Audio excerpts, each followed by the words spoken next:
عظیم وصدق رسولہ النبی الکریم ونحن علی ذالک من الشاہدین والشاکرین۔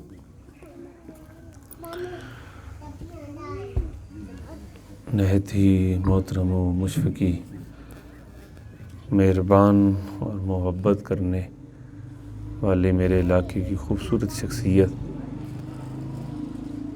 کہ جن کی تعریف و محبت میں جتنے القاب کہے جائیں کم ہیں، کہ جتنے شفیق و مہربان آپ ہیں، اور خصوصاً مجھ سے جو محبت و پیار کرتے ہیں میرے علاقے کی جانی پہچانی شخصیت جناب حضرت علامہ استاد مدد انور صاحب، اور میرے خوبصورت دوست جناب سنور حیدری صاحب، اور آپ سارے دوستوں، مالک کی بارگاہ میں التجا گزار ہوں کہ مالک ہم سب کو رسول اللہ صلی اللہ علیہ وسلم کی معیت خاصہ میں جگہ عطا فرمائے۔ اس رب کا فضل ہوا، مالک کی مہربانی ہوئی، محترم ریاض بھائی ان کے آبا بھائیوں نے مل کر 11ویں شریف کے حوالے سے یہ پروگرام منعقد کیا ہے۔ مالک ذوالجلال کی بارگاہ ناز کریمہ میں التجا گزار ہوں کہ ان سب دوستوں کا یہ پروگرام انعقاد کرانا اور ان سارے احباب کا، آپ لوگوں کا یہاں چل کر آنا اپنی بارگاہ لم یزل میں قبول فرمائے۔ عزیزان اہل محبت، حضور سیدنا غوث اعظم شیخ عبدالقادر جیلانی محبوب سبحانی قطب ربانی کی حالات زندگی سے آپ کچھ نہ کچھ واقف ہوں گے۔ کچھ تھوڑا بہت ذکر رسول برکت کے لیے ہم کرتے ہیں، اس کے بعد جو اصل اس وقت امت کے حالات پر، معاملات پر جو بات بنی ہوئی ہے، میری سمجھ و فکر یہی کہتی ہے کہ اس پر بات کی جائے۔ چاہے ہم تھوڑے ہیں، چاہے ہم زیادہ ہیں، یہ ایک الگ بحث ہے، مگر رسول اللہ صلی اللہ علیہ وسلم کا امتی جہاں بھی ہوں، جدھر بھی ہوں، تھوڑے ہوں زیادہ ہوں، حضور کی مجلس لگا کر جب بیٹھ جاتے ہیں تو رب کا کرم شامل حال ہو جاتا ہے۔ رب کی عنایت و رحمت، رب کی نعمتوں والی بارش ان پر چھاؤں پذیر ہو جاتی ہے۔ تو یہ ہم نے سوچنا نہیں ہے کہ ہم تھوڑے ہیں کہ زیادہ ہیں، ہم نے یہ سوچنا ہے کہ ہمیں خیرات کس بارگاہ سے ملی ہے، اور ہم کس در کریمہ کے مہمان بن کے آئے ہیں، اور کس کریم نے ہمیں اپنی بارگاہ میں بلایا ہے، اور اس کے کریم کے محبوب کریم کے ایسے عظیم جلیل القدر اللہ کے نیک ولی کریموں کے کریم کے تذکرے میں آئے بیٹھے ہیں۔ اللہ کریم ہمیں حضرت شیخ عبدالقادر جیلانی علیہ رحمہ کا فیضان دنیا میں بھی عطا فرمائے اور آخرت میں بھی عطا فرمائے۔ دوستو، جو ہستی حضرت شیخ عبدالقادر جیلانی محبوب سبحانی قطب ربانی کی ہے، ولایات ہوں، کمالات ہوں، مناقب ہوں، آپ کی زندگی کمال بے پایاں حسن کمال سے بھری پڑی ہے۔ اس سے بڑی بات کیا ہوگی کہ آپ مادرزاد ولی ہیں، پیدا ہوتے ساتھ ہی ولایت کے سرچشمے آپ نے دیکھے ہیں۔ اللہ رب العزت کی بارگاہ ناز کریمہ کو عبدالقادر جیلانی علیہ رحمہ اتنا کریم، اتنا محبوب تھے کہ حضرت شیخ عبدالقادر جیلانی علیہ رحمہ کے جب جس گھر میں ولادت ہوئی تو سارے گرد و نواح کے محلے میں یہ بات پھیل گئی کہ بڑا نیک اور ہونہار بچہ پیدا ہوا ہے اس گھرانے میں، کہ اس بچے کی پیدائش سے ہی فطرتاً اسلام پر ہے، اس کی طبیعت میں اسلام جھلکتا ہے، اس کی بچپن پگوڑے میں بھی اسلام نظر آتا ہے، اسلام کے رنگ نظر آتے ہیں، دین کا رنگ نظر آتا ہے۔ تو رمضان کی آمد ہوئی تو بادل گھنے تھے، چاند نظر نہیں آ رہا تھا، پورا اہل علاقہ پریشان تھے کہ چاند نظر آئے تو ہم دیکھیں تو روزے کا کوئی اعلان ہو، روزے کے حوالے سے کوئی سوچ ہو۔ اب سارے پریشان کہ بادل گھنے ہیں، وقت مغرب کا نکل گیا ہے، چاند کے حوالے سے کوئی خبر نہیں ہے، کیا کریں؟ تو ایک صاحب سمجھ و تسلیم بزرگ ان میں کھڑے، انہوں نے کہا دوستو ایک مشورہ دیتا ہوں، پتہ نہیں تم قبول کرو یا نہ کرو۔ وہ مشورہ یہ ہے کہ جس انہار بچے کی ہم صبح و شام باتیں کرتے ہیں اس کے گھرانے سے پتہ کر لو کہ اگر کل کا صبح صادق جب تہجد کا وقت داخل ہو تو اگر وہ بچہ تب دودھ پی لے اور سارا دن نہ پیے، سمجھ لینا کہ کل روزہ ہے۔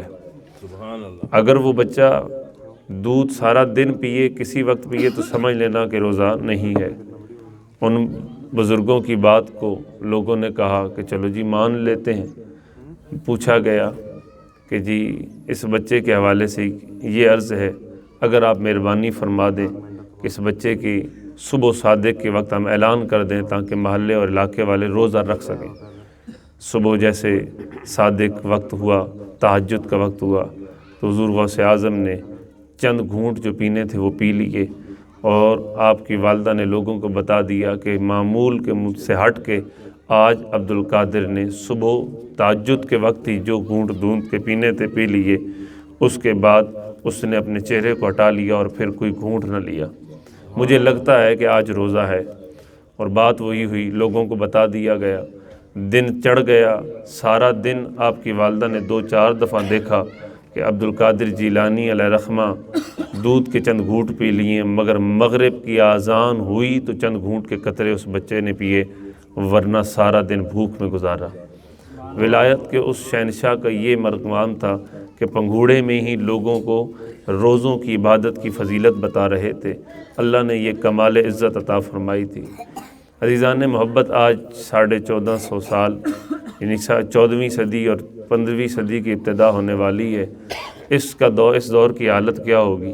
حضور غوث اعظم کے دور کریمہ کی جب حضرت غوث اعظم شیخ عبد القادر جیلانی علیہ رحمہ علم کی دنیا سے مستفید ہو کر نکلے اور دنیا کائنات کو حق کی راہ پر لگانے لگے، تو دیکھتے ہیں کہ ایک بزرگ ہیں جو بہت علیل ہیں اور لیٹے ہوئے ہیں۔ تو وہ بزرگ کہتے ہیں عبد القادر ادھر آؤ۔ حضرت شیخ عبد القادر جیلانی علیہ رحمہ قریب ہوئے تو کہتے ہیں جی حکم فرمائیں۔ تو کہتے ہیں ذرا مجھے بٹھاؤ۔ وہ بزرگ کہتے ہیں مجھے بٹھاؤ۔ جب بٹھایا تو پہلے جب لیٹے تھے تو چہرے میں بہت زیادہ علالت تھی، بہت بیماری تھی، چہرے میں زردی تھی، اور محسوس یوں ہو رہا تھا کہ بڑی شدید بیماری ہے۔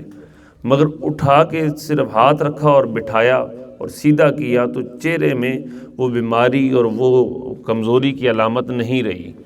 تو حضرت شیخ عبد القادر جیلانی علیہ رحمہ تھوڑے چند قدم پیچھے ہٹے اور کہا کہ یہ کیا ماجرا ہے، بڑی عجیب سی بات ہوئی۔ کہا مجھے ذرا کھڑا کرو، مجھے کھڑا کرو۔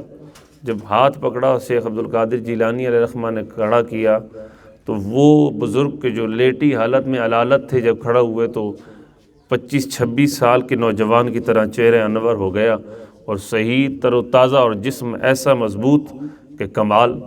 تو حضرت شیخ عبد القادر جیلانی 2-4 قدم اور ہٹ گئے اور کہا کہ یہ کیا ماجرا ہے، یہ کیا معاملہ ہے؟ کہا تو معی الدین ہے، تو دین کو دوبارہ اثر نو کھڑے کرنے والا ہے۔ تو کہا میں عبد القادر دین تھا جسے لوگوں نے عمل نہ کرنے کی وجہ سے، لوگوں نے مجھے چھوڑ دینے کی وجہ سے، لوگوں نے میری طرف رغبت نہ رکھنے کی وجہ سے میں کمزور ہو گیا تھا، میں علالت والا ہو گیا تھا، مگر میرا عبد القادر آیا جو معی الدین ہے، جس کا لقب اب معی الدین ہے، ٹھیک ہے، کہ دین کو اثر نو دوبارہ ترویج کرنے والا، دوبارہ امت کو پہنچانے والا۔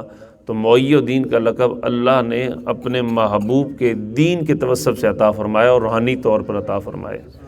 یہ معاملہ اللہ نے حضرت شیخ عبد القادر جیلانی علیہ رحمہ کو عطا فرمایا۔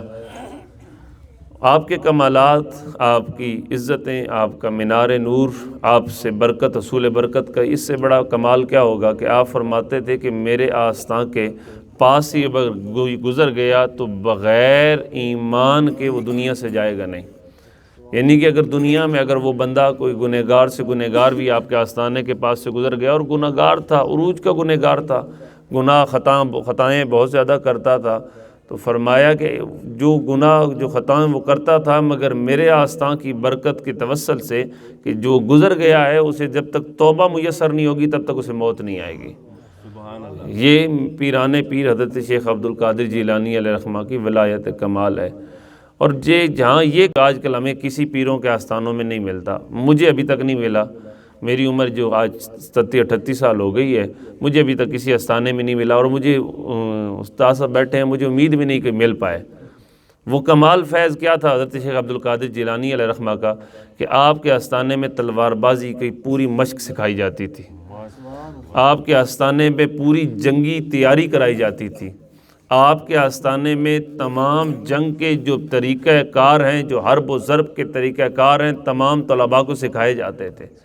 اور آج کل کسی آستانے کو ڈھونڈ کے دکھا دو، کسی آستانے میں تلوار کے قریب کے سارے گوشہ نشینی میں ہیں، سارے خاموشی اور تسبیح پھیرنے والے ہیں۔ عزیزان محبت، حضرت شیخ عبد القادر جیلانی علیہ رحمہ کا فیض تھا، فیض ایسا تھا کہ حضرت شیخ عبد القادر جیلانی علیہ رحمہ کے تربیت یافتہ لوگوں میں وہ ولولہ نور تھا کہ جنہوں نے سلطان صلاح الدین ایوبی کی مائیت میں بیت المقدس فتح کیا ہے۔ سلطان صلاح الدین ایوبی نے ویسے جنگ فتح نہیں کر لی، ویسے بیت المقدس نہیں لے لیا۔ سلطان صلاح الدین ایوبی کہتے تھے کہ میرے ساتھ یہ رفیق خاص عبد القادر جیلانی علیہ رحمہ کے نہ ہوتے تو میں کبھی یہ فتح نہ کر پاتا۔ یہ فیضانہ نور حضرت شیخ عبد القادر جیلانی علیہ رحمہ کا نور تھا، اور آپ کی بھی اپنے زہد و تقوی اور آپ کی اپنی بھی کمال علم و نور اور آپ کی شجاعت و بہادری اپنی جگہ کمال تھی، مگر آپ فرماتے تھے کہ میرے فوج کے اندر جو کمال جذبہ نور بڑھاتی ہے وہ عبد القادر کے طالب علم ہیں، وہ شیخ عبد القادر جیلانی علیہ رحمہ کے یہ انہار سپاہی ہیں کہ جو میری فوج کے اس پست، جہاں پستی بھی ہو رہی ہوتی ہے وہاں کو اس پست میرے فوجیوں کو بھی اٹھا کے ایک دفعہ کھڑا کر دیتے ہیں۔ تو آج بھی مسجد اقصیٰ اور مسجد بیت المقدس جو ہے وہ فریاد کر رہی ہے کائنات کے ہر انسان مسلمان سے، ہم کلمہ گو مسلمان ہیں، ہم سے وہ فریاد کر رہی ہے۔ مجموعی طور پر ہم امت، یہ بات تو بڑا سخت ہے، ہم امت مر چکے ہیں، مجموعی طور پر ہماری حالت یہ ہے کہ ہم مجموعی طور پر مر چکے ہیں۔ ہمیں اسلام کے نام لیوا رواج ہم نبھا رہے ہیں، مگر مسلمانوں کی طرز زندگی جو حقیقتاً ہے وہ ہمیں خبر نہیں ہے۔ حضور نے فرمایا امت جست واحد ہے، امت جست واحد ہے۔ آج کتنے کا ہماری مائیں بہنیں بیٹیاں اس مسجد اقصیٰ غزہ کی زمین پر جن کی عزتیں پامال ہو گئیں، جنہیں اس بے دردی سے شہید کر دیا گیا کہ جس کو اب لفظوں میں بھی بیان کرو تو لفظ بھی خون کے آنسو گراتے ہیں۔ یہ بات بڑی مشکل ہے، یہ حقیقت ہے۔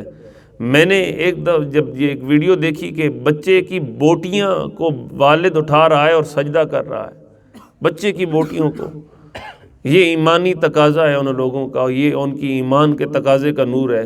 ہم لوگ تھوڑی سی تکلیف اور تھوڑے سے دکھ آنے پر ہم لوگ ہار بیٹھتے ہیں اور نعوذ باللہ من ذالک کیا کچھ کہتے ہیں۔ میں جب یہ دیکھا کہ عربی کے جملے میں کمال ایک بزرگ بیٹھے ہیں، ان کی زوجہ، ان کے بچے، ان کے گھر بار سب چلا گیا، ساری بلڈنگ، سارا گھر گر گیا، اور گھر کے پاس کھڑے ہو کر کہہ رہے ہیں مالک میں اپنی تقدیر پر راضی ہوں، میری تقدیر میں شاید یہی لکھا تھا، میری تقدیر میں یہی لکھا تھا کہ میرے گھر اور بچے تیری رضا میں قربان ہونے تھے، انہوں نے شہید ہونا تھا، میں اس پر راضی ہوں۔ کیا درجہ ایمان کی محبت ہے اور کیا ولولہ ایمان ہے اور کیا عروج کمال ہے کہ اتنی بڑی شہادت کمال ہو گئی، سارا خاندان، سارے لوگ شہید ہو گئے۔ رات کو ہماری مائیں بہنیں بیٹیاں وہاں غزہ میں اپنے بھرکوں کو پورا کر کے سوتی ہیں کہ معلوم نہیں کہیں کوئی ایسا بم گر جائے اور صبح ہمارے جسم کو جب اٹھایا جائے تو جسم ننگا نہ ہو۔ یہ حالت ہے اس غزہ کی سرزمین پہ، اور امت کا ابھی تک چپ ہے۔ موجودہ حالت یہ ہے کہ اس وقت وہاں ہماری مائیں بہنیں بیٹیاں پردہ نہیں کرتی، وہاں عورتیں برقع کر کر روڈوں پر روٹیاں پکا رہی ہیں، اور امت کہہ رہی ہے کہ ابھی ضرورت نہیں ہے، ابھی کیا کرنا ہے۔ آپ سمجھیں گے کہ شاہ جی یہ باتیں ہمیں بتانے سے کیا فائدہ؟ بہت بڑا فائدہ ہے۔ اگر آپ لوگ احساس پیدا کر لیں، ہر بندے کی زندگی کی کوئی نہ کوئی اس وقت ضروری چیز ایسی ہے جو اسرائیلی مصنوعات ہیں، ہر بندے کی، اور ایک ایک چیز، کیونکہ قطرے قطرے سے دریا بنتا ہے، ذرے ذرے سے جو ہے وہ پہاڑ بن جاتا ہے۔ اب ذرہ ذرہ جب گرتا ہے، ایک نل کا پانی قطرہ قطرہ گرے نا تو وہاں اگر سخت زمین بھی ہو تو وہاں داغ چھوڑ جاتی ہے جگہ۔ تو یہ کہنے کا مقصد یہ نہیں ہے کہ ہم لوگ ایک چیز کو چھوڑیں گے تو کیا ہوگا، یہ ایک ایک کرتے کرتے یہ چیزیں بنیں گی۔ یہ یاد رکھیے گا کہ تاریخ میں جب بھی کافر نے ظلم کیا ہے، کافر ہم سے کما کر ہمارے اوپر استعمال کر رہا ہے۔ یہ تاریخ شاہد ہے، شروع سے اٹھا کر دیکھ لیں کہ جب بھی کافر نے دیکھا ہے کہ میں نے کس طرح کوشش کرنی ہے، کافر ہماری رقم ہم سے لے کر اور ہمیں ہی مارتا ہے، ہماری رقم لے کے ہمیں ہی مارتا ہے۔ کتنی ہماری مصنوعات ہیں کہ جو اسرائیلی مصنوعات ہیں اور اسرائیلی پروڈکٹ ہیں کہ جو ان کی تجارت، اور 40% یہ ہم مسلمان اپنے پروفٹ میں سے اپنے اداروں کو، اپنی مساجد کو اتنا پیسہ نہیں دیتے ہوں گے جتنے یہودی اپنے کیا کہتے ہیں اسرائیل کو دیتے ہیں جنگوں کے لیے۔ 40% مختص ہے، پکا ہے کہ ہر یہودی اپنے پروفٹ بجٹ میں سے 40% بجٹ جو بچت ہے وہ اسرائیل کو ڈینوٹ کرتا ہے، اسرائیل کے دیتا ہے کہ تم جنگ لڑو، اسرائیل کو پیش کرتا ہے۔ اور ہم لوگ یہ کنڈیشن ہے کہ ہم وہ ان پروڈکٹ کا انکار بھی نہیں کر سکتے۔ کولگیٹ ہے جو یہاں ہر گھر میں یوز ہوتی ہوگی، یہ آپ کے شیمپوز ہیں، اکثر آپ ان کو چیک کریں، آسان سا ہے، ان کے اوپر بار کوڈ لگا ہوتا ہے، نیچے وہ لائنیں لگی ہوتی ہیں، لائنیں کے نیچے ایک کوڈ دیا ہوتا ہے، اس میں 729 اگر آئے دیکھیں تو وہ اسرائیلی پروڈکٹ ہے، چھوڑ دیں اس کو۔ 729 آخر میں اینڈ پہ آتا ہے۔ صابن دیکھ لیں، اسی طرح لکس ہے غالباً، اس کے نیچے دیکھ لیں۔ تو یہ اگر چھوڑ دیں گے تو کیا ہوگا؟ ایک ایک بندہ اگر چھوڑے گا، ایک ایک گاؤں دیہات سے ایک ایک چیز رہتی جائے گی تو دیکھیں کہاں تک جاتا ہے۔ میکڈونر کو خالی کراچی اور اسلام آباد اور پشاور کے 2 4 5 بڑے شہروں نے میکڈونر کو کھانا چھوڑا، 4 کروڑ کا نقصان یک لک ہوا ہے، یکدم لوگوں نے میکڈونر کھانا چھوڑا ہے۔ ہم لوگ اس چیز کو ہلکا لیتے ہیں، ہم لوگ اس چیز کو ویلیو نہیں دیتے۔ اب آپ جتنے لوگ بیٹھے ہیں، اگر آپ ہی ایک دوسرے کو بولو کہ یار کم از کم اتنا تو کر لو کہ اگر ایک دن آپ کولگیٹ نہیں تو کوئی اور ٹیوب برش یوز کر لو، اب لکس نہیں تو کوئی اور صابن یوز کر لو۔ ہزاروں آئٹم ایسے ہیں، ڈالٹا گھی ہے، بہت ساری ایسے پروڈکٹس ہیں کہ جو اس وقت اسرائیلی مصنوعات ہیں اور وہ یوز ہو رہی ہیں، اور ہم لوگ اس چیز کو نظر انداز کر رہے ہیں۔ آپ دیکھیں نا کہ ایک زہر جو آپ کے فیملی میں سے 2 4 5 بچوں کو اگر مار دیتا ہے تو ساری زندگی اس کھانے کو، اس ہوٹل کو آپ قریب سے نہیں جاتے، غصے سے دیکھتے ہیں کہ یار اس کی وجہ سے میرے 2 4 گھر کے بچے یا میرے خاندان کے بچے مر گئے تھے۔ تو وہ امت کے اس وقت کم از کم بھی وہ 10,000 کے قریب فگر جو ہے اس سے اوپر جا چکا ہے۔ یہ تو میڈیا کی خبریں ہیں نا، یہ تو میڈیا کی خبریں۔ 3 سے 4 ہزار بچے وہ جنہیں دفنایا گیا ہے، جو ابھی ملبے تک پیچھے پڑے ہیں، انہیں کوئی خبر نہیں ہے وہ کتنے ہیں۔ یہ بہت بڑی دکھ بھری کہانی ہے جو امت کی افسردگی پر ہمیں رونا چاہیے۔ اب دیکھیں نا کہ ہم مسلمان ہیں، مسجد اقصیٰ ہے، اب تو مصر نے اور لبنان نے، ان کے بھی علماء نے فتویٰ دے دیا ہے کہ اس وقت جمعی طور پر تمام امت کے مسلمانوں کو جہاد فرض ہو چکا ہے۔ مسجد اقصیٰ ہے، مسجد اقصیٰ آپ کو پتہ ہے کیا ہے؟ مسجد اقصیٰ پوری امت مسلمہ کا قبلہ اول ہے، ہمارا قبلہ اول ہے۔ محبوب کریم صلی اللہ علیہ وسلم نے 17 مہینے قبلے کی مسجد اقصیٰ کی طرف نمازیں پڑھی ہیں، اس کے بعد بیت المقدس ہمارا قبلہ بنا ہے۔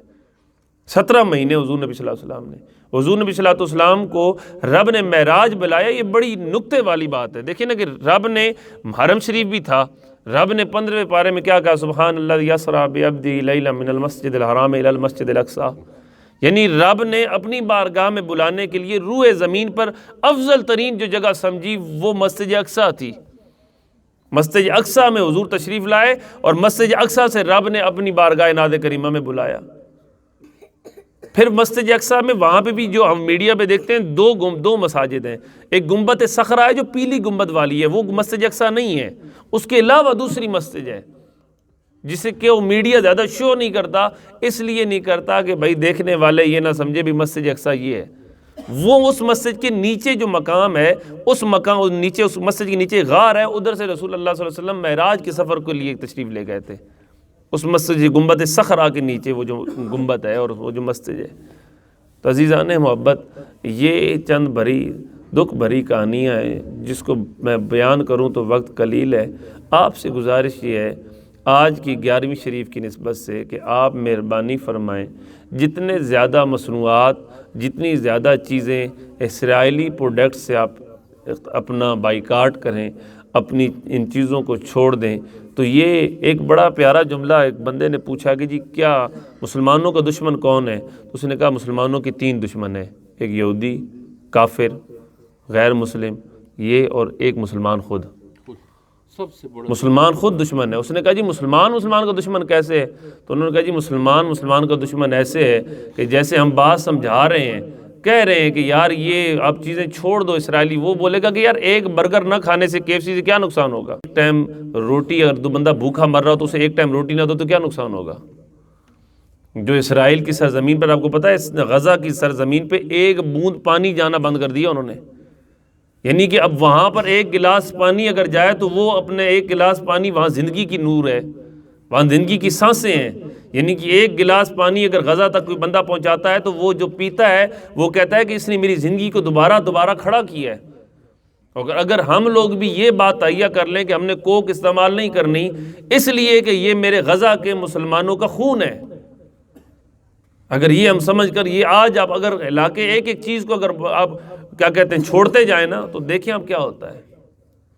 عزیزان محبت، رب کی کریم کی بارگاہ میں التجا گزار ہوں کہ مالک ہم سب کی عرضوں کو اپنی بارگاہ میں قبول فرمائے، یہ مجلس، یہ محفل اپنی بارگاہ میں قبول فرما کر خاصاً خاص میرے فلسطین کے مسلمانوں کی جو قربانیاں ہیں، جو امت کی بقا کے لیے اور امت کو حق کی طرف لگانے کے لیے قربانیاں دے رہے ہیں، اللہ ان قربانیوں کو روز اصل تک تو زندہ رکھے گا ہی رکھے گا۔ امت کو بیداری کے لیے اگر آ جائیں کام تو امت بیدار ہو جائے اور کافروں کو سبق سکھانے کے لیے ہم اکٹھے ہو جائیں۔ اللہ ہمیں جس میں واحد بنائے، امت کا ایک جان بنائے۔ وآخر دعوانا الحمدللہ رب العالمین۔